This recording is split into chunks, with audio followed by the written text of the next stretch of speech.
Di video ini kita akan membahas aturan rantai pada fungsi aljabar. Konsep ini membantu kita memahami bagaimana perubahan pada satu input memengaruhi hasil akhir saat sebuah fungsi tersusun dari beberapa lapisan.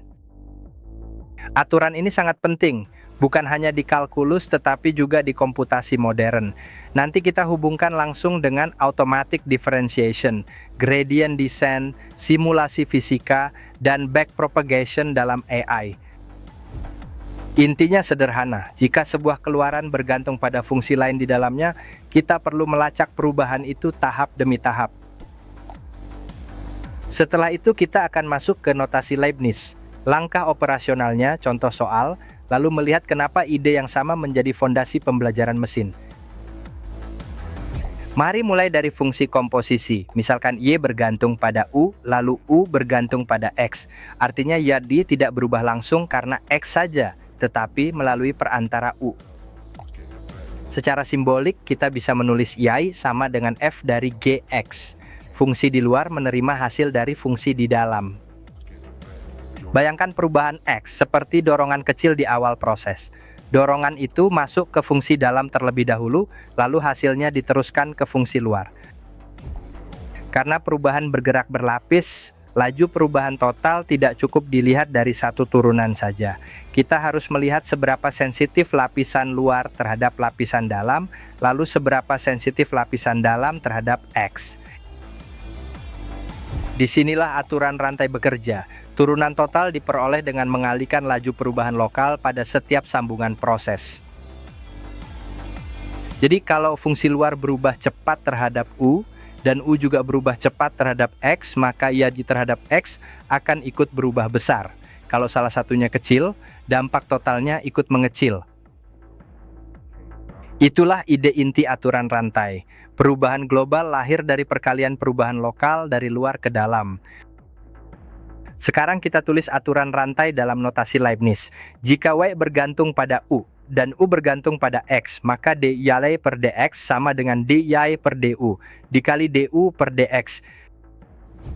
Notasi ini berguna karena menunjukkan jalur dependensi dengan sangat eksplisit. Kita bisa melihat faktor perubahan pada setiap tahap dengan rapi.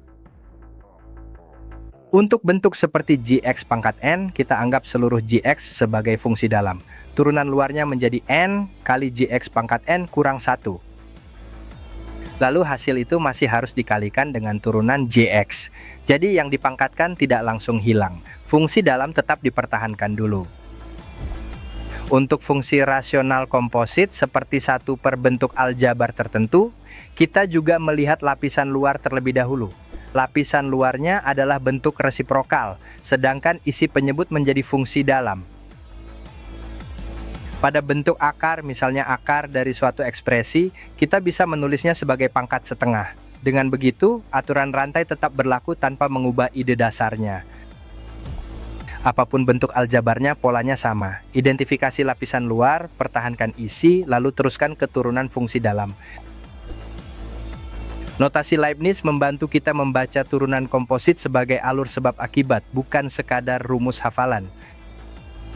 Sekarang kita ubah ide tadi menjadi prosedur yang bisa dipakai setiap kali mengerjakan soal. Langkah pertama, kenali lapisan terluar dari fungsi. Tanyakan dulu operasi terakhir apa yang terjadi pada ekspresi itu. Langkah kedua, turunkan lapisan luar seolah-olah isi di dalamnya adalah satu variabel tunggal, misalnya U. Langkah ketiga, pertahankan fungsi dalam apa adanya. Jangan buru-buru mengembangkannya atau menggantinya sebelum struktur luar selesai diturunkan. Langkah keempat, kalikan dengan turunan fungsi dalam. Disinilah rantainya lengkap karena perubahan dari lapisan dalam ikut diteruskan ke hasil akhir. Untuk bentuk pangkat komposit, pola ini sering terdengar sebagai turunkan pangkatnya. Kurangi eksponen 1, pertahankan isi, lalu kali turunan isi. Kalau langkah ini konsisten diikuti, bentuk aljabar yang tampak rumit akan pecah menjadi urutan kerja yang sangat teratur. Mari kerjakan contoh pertama. Misalkan Y sama dengan 3x kuadrat tambah 1, lalu seluruhnya dipangkatkan 4. Kita pilih U sama dengan 3x kuadrat tambah 1. Dengan begitu Y menjadi U pangkat 4 dan struktur kompositnya langsung terlihat. Turunan terhadap U adalah 4U pangkat 3. Karena U mewakili fungsi dalam, kita kembalikan menjadi 4 kali 3 X kuadrat tambah 1 pangkat 3. Berikutnya, turunan U terhadap X adalah 6X. Sekarang rantainya lengkap. Hasil akhirnya adalah 4 kali 3 X kuadrat tambah 1 pangkat 3 dikali 6X. Kalau ingin konstanta bisa disederhanakan di tahap terakhir. Sekarang contoh kedua dengan bentuk akar. Misalkan W sama dengan akar dari 5X tambah 2. Tulis akar sebagai pangkat setengah, jadi Y sama dengan 5X tambah 2 pangkat setengah. Turunan lapisan luar menjadi setengah kali 5X tambah 2 pangkat negatif setengah. Lalu kita kalikan dengan turunan fungsi dalam, yaitu 5. Kalau ditulis ulang, hasilnya sama dengan 5/2 akar 5X tambah 2. Bentuk ini sering lebih mudah dibaca. Dari dua contoh ini, pola yang perlu diingat selalu sama. Tetapkan fungsi dalam, turunkan lapisan luar, lalu kalikan dengan turunan fungsi dalam secara berurutan. Sekarang kita lihat kenapa aturan rantai sangat penting di informatika. Banyak sistem komputasi modern bekerja dengan fungsi yang tersusun berlapis-lapis. Dalam automatic differentiation, komputer tidak menurunkan fungsi dengan cara simbolik penuh, dan juga tidak sekadar memakai pendekatan numerik. Sistem melacak turunan lokal di setiap operasi, lalu menggabungkannya dengan aturan rantai. Itulah alasan pustaka seperti TensorFlow dan PyTorch bisa menghitung gradient secara efisien, bahkan untuk model dengan ribuan sampai jutaan parameter.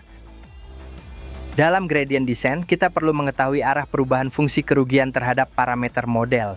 Tanpa gradient, algoritma tidak tahu kemana harus memperbarui bobot.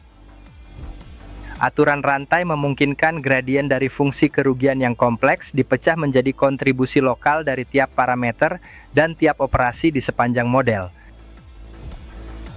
Di simulasi fisika untuk game engine, banyak besaran seperti posisi, kecepatan, energi, atau gaya saling bergantung melalui persamaan berantai. Turunan membantu mesin menghitung respons gerak yang konsisten. Jadi, ketika Anda melihat optimasi, simulasi, atau pelatihan model AI, seringkali aturan rantai sedang bekerja di belakang layar. Konsep yang tampak sederhana di kelas kalkulus ternyata menjadi mesin utama bagi komputasi modern. Sekarang kita masuk ke aplikasi yang paling penting dalam video ini, yaitu backpropagation pada neural network. Dalam jaringan saraf, output model dihasilkan melalui rangkaian operasi. Input dikalikan bobot, dijumlahkan, dilewatkan ke fungsi aktivasi, lalu diteruskan lagi ke layer berikutnya. Karena itu, error juga merupakan fungsi komposit. Nilai error bergantung pada output, output bergantung pada aktivasi, aktivasi bergantung pada kombinasi bobot dan input. Kalau kita ingin memperbarui satu bobot tertentu, kita tidak bisa langsung meloncat ke jawabannya. Kita perlu menghitung bagaimana perubahan kecil pada bobot itu memengaruhi error akhir melalui seluruh jalur di jaringan. Disinilah aturan rantai dipakai. Turunan error terhadap bobot ditulis sebagai hasil kali turunan-turunan lokal di setiap tahap jalur tersebut. Pada output layer, kita hitung dulu seberapa besar error berubah terhadap output prediksi. Lalu sinyal gradien itu diteruskan ke belakang melalui turunan fungsi aktivasi dan turunan terhadap bobot. Untuk hidden layer, prinsipnya sama. Setiap neuron menerima kontribusi gradien dari layer setelahnya, lalu mengalihkannya dengan turunan lokal pada neuron tersebut. Proses mundur ini efisien karena kita tidak menghitung ulang semuanya dari nol untuk setiap bobot. Kita memakai struktur komputasi yang sama dan menyebarkan gradien secara sistematis dari output ke input. Setelah gradien diperoleh, gradient descent menggunakan informasi itu untuk memperbarui bobot ke arah yang menurunkan error. Jadi, aturan rantai memberi kita cara sistematis untuk menurunkan fungsi komposisi. Dari soal aljabar dasar sampai jaringan saraf, pola berpikirnya tetap sama. Saat Anda memahami bagaimana perubahan merambat dari satu lapisan ke lapisan lain, Anda bukan hanya menguasai kalkulus, Anda juga sedang memahami mesin di balik machine learning modern. Itulah mengapa aturan rantai menjadi jembatan antara konsep matematis dan implementasi algoritmik di dunia komputasi. Dengan fondasi ini, Anda akan lebih siap membaca turunan yang rumit, memahami backpropagation, dan mengikuti materi machine learning yang lebih lanjut.